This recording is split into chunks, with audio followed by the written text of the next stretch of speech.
Hello प्यारे छात्रों, आप सभी का हमारे चैनल पर बहुत बहुत स्वागत है। प्यारे छात्रों, यहाँ जो आपको स्क्रीन पर प्रश्न दिखता है, यह प्रश्न सेंटअप एग्जामिनेशन 2022 में पूछा गया है और ये बहुत ही इंपॉर्टेंट है, जो कोऑर्डिनेट ज्योमेट्री से जुड़ा हुआ है।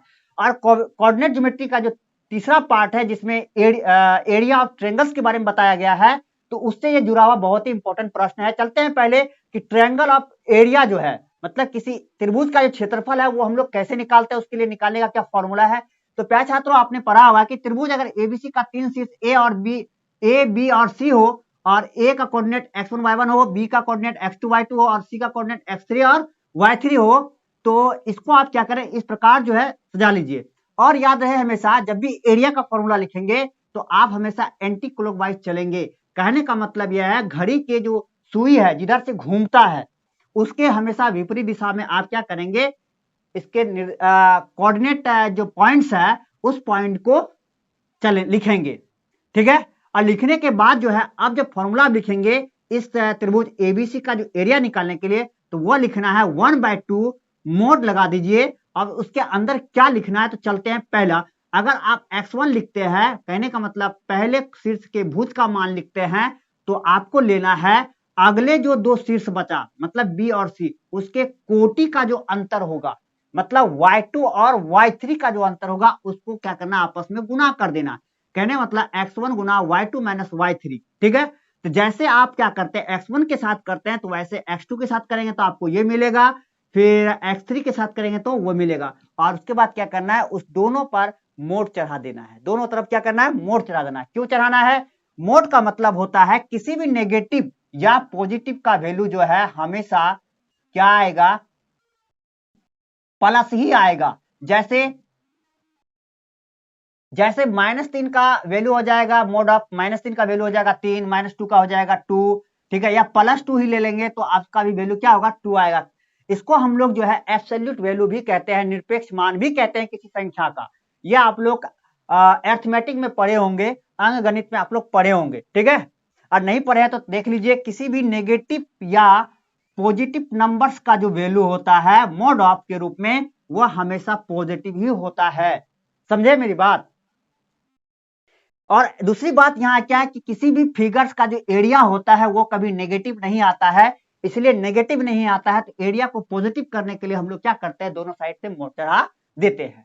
ठीक है, दूसरा इसमें जो सबसे इंपॉर्टेंट कॉन्सेप्ट है ये कि अगर त्रिभुज का शीर्ष क्या हो जाए, संरेखीय हो जाए। क्या हो जाए? संरेखीय हो जाए, मतलब कॉलिनियर हो जाए।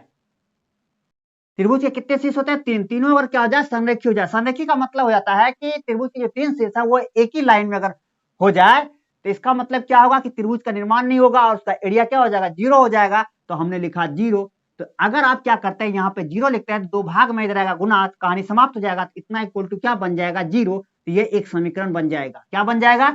यह एक समीकरण बन जाएगा। समीकरण, जब यह समीकरण बन जाएगा तो इसमें से 6 कोऑर्डिनेट का वैल्यू होगा। 6 कोऑर्डिनेट में से 5 कोऑर्डिनेट का वैल्यू आपको दिया रहेगा, तो एक का निकालना है, जैसे के रूप में, पी के रूप में। इस प्रकार से एग्जाम में पूछा जाता है कि यदि त्रिभुज के शीर्ष क्या हो, संरेखीय हो, तो इसमें से के का मान बताइए, है ना। तो वहां पे तीन शीर्ष दिया, मतलब तीनों शीर्षों का जो है वैल्यू जो है निर्देशांक के रूप में दिया रहता है। तो उसमें एक का क्या करता है, एक भुज का मतलब एक नियामक का वैल्यू क्या करता है, गैप कर देता है।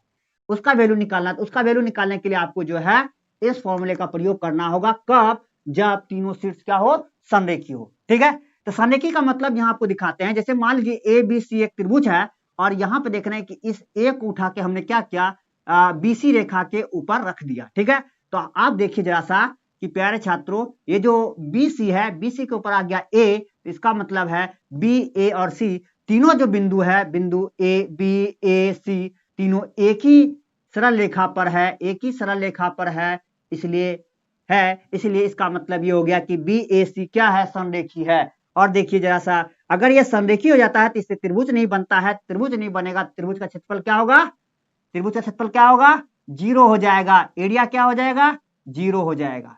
ठीक है, ये आप समझ गए होंगे। अब चलते हैं प्यारे छात्रों हम लोग का प्रश्न पर। जो स्क्रीन पर आपको दिखाई दे रहा है प्रश्न, जो प्रश्न आपको दिखा रहे हैं वो प्रश्न बहुत ही इंपॉर्टेंट है ना। तो सबसे पहला पॉइंट दिया गया है कि ए का वैल्यू 5,2 है और बी का वैल्यू 4,7 है, सी का वैल्यू 7,-4 है। तो यहां से हमने क्या कहा, पहला बिंदु हो गया x1 y1, दूसरा हो गया x2 y2 और तीसरा हो गया x3 y3। और हमने क्या किया, फॉर्मूला को लिख लिया। लिखने के बाद हम क्या करते हैं, सबका वैल्यू यहाँ पे रखेंगे और इसको जो है सॉल्व करके निकाल लेंगे। तो x1 हो गया मेरा 5 और y2 मेरा जो है 7 है, माइनस y3 का वैल्यू माइनस है 4 है, और आपका ये माइनस और यहाँ माइनस है, तो माइनस माइनस प्लस हो जाएगा, प्लस फिर x2 का वैल्यू मेरा 4 है, 4 लिखा, गुना y3 का वैल्यू -4 है, फिर माइनस y1 का वैल्यू क्या है, 2 है, ठीक है, प्लस x3 का वैल्यू कितना है, 7 है, गुना y1 का वैल्यू 2 है, 2 लिया, माइनस y2 का वैल्यू 7 है, ठीक है। उसके बाद हमने क्या किया, मोड लगा दिया। फिर आगे चलिए, 1/2 मोड ऑफ 5 हो जाएगा, गुना 7 4 11, तो 5 गुना 11 प्लस 4 गुना, यहाँ हो जाएगा माइनस है, ये भी माइनस है, जुटेगा तो कितना हो जाएगा, -4 और -2 -6 हो जाएगा, प्लस 7 गुना, यहाँ देखिए जरा सा 2 में 7 घटेगा तो आपका बचेगा -5, क्योंकि 7 की वैल्यू ज्यादा है इसलिए इसका चिन्ह होगा, ठीक है। अब आगे चलते हैं हम लोग, 1/2 मोड ऑफ 11 को अगर 5 से गुना करेंगे 55 हो जाएगा, अगर इसको मल्टीप्लाई करेंगे तो ये प्लस है, ये माइनस है, तो माइनस में आएगा, 6 चौका 24 हो जाएगा, यहाँ भी देखेंगे प्लस और माइनस है तो माइनस होगा, 7 पचे 35 हो जाएगा। अब जरा देखिए ध्यान से प्यारे छात्रों कि 55 जो है 55 प्लस में है और ये दोनों माइनस है, समान चिन्ह है, तो आप जानते हैं जोड़ की क्रिया में अगर समान चिन्ह रहता है तो क्रिया जोड़ की होती है, तो ये भी माइनस है, ये भी माइनस है, जोड़ेंगे तो 5 4 9 हो गया और 3 2 5 हो गया और चिन्ह हो जाएगा माइनस, ठीक है, चिन्ह तो वही रहेगा जो चिन्ह है ना। अब यहाँ देखिए जरा सा, 1/2 मोड ऑफ ये प्लस है, ये माइनस है, घटेगा, लेकिन 55 में तो 59 नहीं घटेगा, 59 पे 55 घटेगा तो बचेगा आपका 4, और 59 का चिन्ह 59 बड़ा है तो इसलिए इसका चिन्ह है माइनस, तो माइनस रह जाएगा चिन्ह। तो अब यहाँ देखते हैं प्यारे छात्रों, मैंने क्या कहा कि किसी भी आकृति का जो एरिया होता है वो कभी नेगेटिव नहीं आ सकता है, तो इसलिए माइनस को ये मोड क्या करेगा, खा जाएगा, तो ये -4 का मॉडुलस वैल्यू हो जाएगा, है ना, -4 का मॉडुलस वैल्यू क्या आ जाएगा, +4, तो 2 दूनी 4, तो यहां से आपका आया 2 स्क्वायर यूनिट जो है आपका क्या हो जाएगा, इसका एरिया हो जाएगा। कहने का मतलब ये हो गया कि ए बी सी अगर दिया है तो उसका जो निर्देशांक वैल्यू है देने पर, तो उसका एरिया जो है आपका 2 स्क्वायर यूनिट हो जाएगा। यही मेरा क्या हो जाएगा, पूरा सॉल्यूशन हो जाएगा प्यारे, ठीक है। इसी प्रकार का एक क्वेश्चन आपको देते हैं, है ना, यदि क्या हो ए 2,3 बी 4,-3 एवं सी 0,-6 हो तो त्रिभुज ए बी सी का क्षेत्रफल ज्ञात करें। प्यारे छात्रों, इसको सॉल्व करके हमें कमेंट करें कि आपका आंसर क्या है, ठीक है, नहीं तो इस क्वेश्चन पर हम लोग अगले वीडियो पे बात करेंगे। तो धन्यवाद।